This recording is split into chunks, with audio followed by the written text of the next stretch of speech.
Turbulência.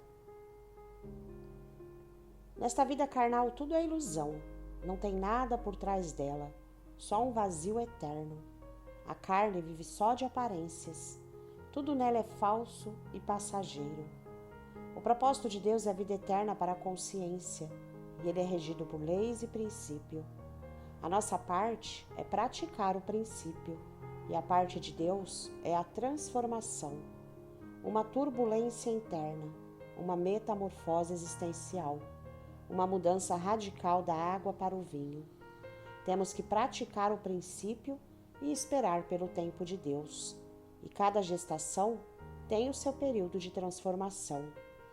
Não adianta plantar hoje e querer colher amanhã, que isto não vai acontecer, mas precisamos esperar pelo tempo de Deus. A lagarta tem o seu tempo determinado para se transformar em borboleta, o girino em sapo, o espermatozoide em ser humano. E todas as gerações têm o seu tempo determinado para a colheita.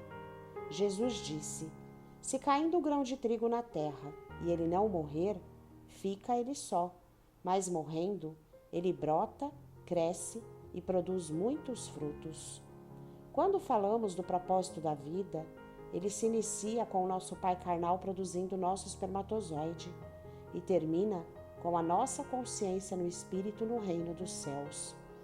O propósito da vida tem 3 fases, 2 inseminações, 2 gestações e 2 nascimentos, um neste mundo pela carne e o outro no céu pelo espírito. A primeira metamorfose ocorreu dentro do ventre da mulher, a segunda metamorfose ocorre dentro da consciência. Tanto uma quanto outra são extremamente semelhantes, como Paulo disse. Assim como trouxemos a imagem do ser animal, traremos também a imagem do ser espiritual. Mas não é primeiro o espiritual, senão o animal, depois o espiritual. E por que esta ordem? Porque precisa da consciência que o ser humano produz, porque é nela que é inseminado e gestado o Espírito de Deus. A sequência lógica do propósito de Deus é esta: espermatozoide, ser humano e ser espiritual. Não tem como voltar à fase anterior e nem pular de fase. Ninguém chega à fase humana se primeiro não passar pela fase de espermatozoide. E ninguém chega à fase espiritual se primeiro não passar pela fase humana. Os nossos pais praticaram o princípio da coabitação dentro das leis da procriação para estarmos aqui hoje. Agora as nossas consciências devem praticar o princípio da coabitação com Deus dentro das leis da procriação espiritual para nascermos no reino de Deus pelo Espírito. Parece uma coisa louca, mas só o fato de estarmos aqui hoje neste planeta Terra é muito mais para lá de louco. A produção da consciência por parte da criação humana é ainda muito mais para lá de louca. Imagine, é a consciência que pensa, raciocina, forma ideias, pondera e decide por quem agir. Esta é a Eva, a ajudadora que Deus tirou da costela de Adão e que usa das suas funções para fazer tudo que o Adão, a sua carne, pede.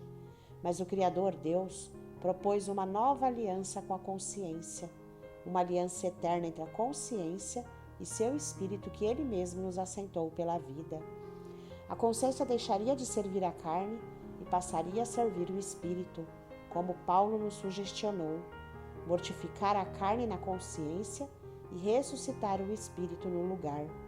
Pedro também disse: é muito que até hoje a consciência viveu pela carne, mortificando o espírito, que de agora em diante ela reverta esta posição, mortificando a carne e vivificando o Espírito de Deus no lugar, para que o tempo em que vos resta na carne não vivais segundo os homens, mas segundo a vontade de Deus.